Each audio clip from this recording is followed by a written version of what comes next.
Bon, j'ai résisté jusqu'à maintenant. Ça passe pas, je me prends les cachets et pour les avaler, c'est dur. J'ai résisté depuis ce matin là, mais là, ça s'amplifie, ça se diffuse de partout. Donc, j'ai réussi donc à faire mes petits exercices. Toujours hein, le renfort, ancrage, renfort des muscles, des tendons, recentrage, tout ça, alignement. Aïe. Et ça restait à gauche, tout le côté gauche en fait. Hein, donc ça part du c'est pas vraiment dans le cou, c'était dans le rachis. Encore une fois, pour moi ça reste ganglionnaire ou neuro. C'est un sac de nerfs, un truc comme ça qui coince, qui est douloureux. Et ça se diffuse effectivement, ça finit par s'amplifier partout.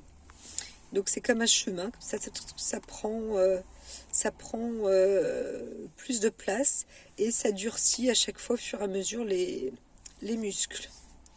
Et donc après, ça devient symétrique si c'est pas instantanément symétrique. Très souvent, c'est en même temps des deux côtés, point. Mais d'une manière ou d'une autre, ça finit en symétrie.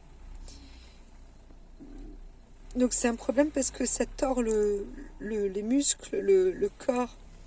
Et c'est très dur hein, quand on y met les doigts. Mon algologue l'avait vu aussi, le kiné aussi. Euh, donc les muscles se durcissent. Voilà. Donc c'est une transformation assurée. Et ça fait mal. Donc ce que j'ai remarqué quand même, c'est que l'alprazolam est un mieux relaxant. Donc même si c'est un anxiolytique, je m'en fous moi de savoir que je suis dépressive ou pas. C'est pas ça le problème. Je dirais quand on désigne un nom à une personne, c'est bien pour pouvoir lui donner les traitements appropriés pour. Aujourd'hui avec le Lyme, la fibromyalgie. C'est toujours un peu à tâtons hein, quand même. Et ce que j'ai remarqué moi, c'est que l'alprazolam, mais je ne peux pas le prendre en petite quantité. Donc les mieux relaxants, j'ai compris, ma psy m'a dit que c'est retiré du marché pour une raison d'adaptation ou de personnes qui sont en manque, je crois, hein, c'est ça. Je dirais que la morphine, c'est terrible. Parce que ça te fout certainement plus en manque qu'autre chose. Donc, moi, je vois que je ne suis pas en manque. Hein.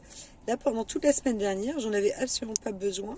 J'avais mal, mais franchement, tout à fait supportable. Là, c'est l'attaque terrible, hein, parce que ça devient électrique en plus. Du coup, je ne sens plus les membres, ça secoue. Là, ça va pour le coup, c'est calme, c'est parce que j'en parle. Mais je sens tout est dur. Les cuisses sont dures, tout se rigidifie et je ne peux pas faire grand-chose que de laisser. Normalement, j'inspire, je souffle, là je parle, donc voilà. Et puis j'ai vu donc que l'alprazolam relaxe. Alors moi, il faut que j'en prenne 2 grammes. Voilà. 2 grammes, un peu plus parfois.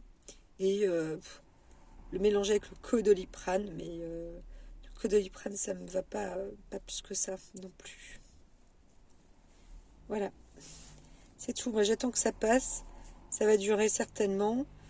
Mais au moins, je sais qu'avec l'alprazolam, je suis pas coincée pendant des heures et des heures et des heures, quoi.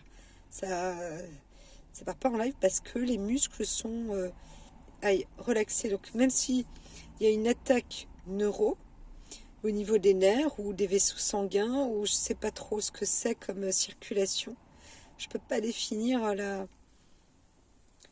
circulation qui attaque comme ça les muscles. Mais pour moi, c'est une attaque. Hein. C'est une attaque. Ça va donc dans les muscles. Quand je avant d'avoir les traitements et pendant les traitements, donc pendant les 2 années encore, je sais que ça allait dans la moelle. Je me disais, mais c'est pas possible. C'est une forme de prion.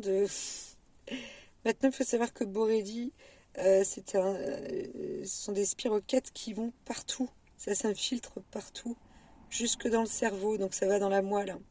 Voilà. Il n'y a pas de secret. Il n'y a plus de secret à ce sujet. Donc, faut plus non plus. Faut arrêter de mettre en doute la science aujourd'hui, hein. Enfin, la science, la médecine, ça devrait aller de pair, hein. J'ai du mal à comprendre.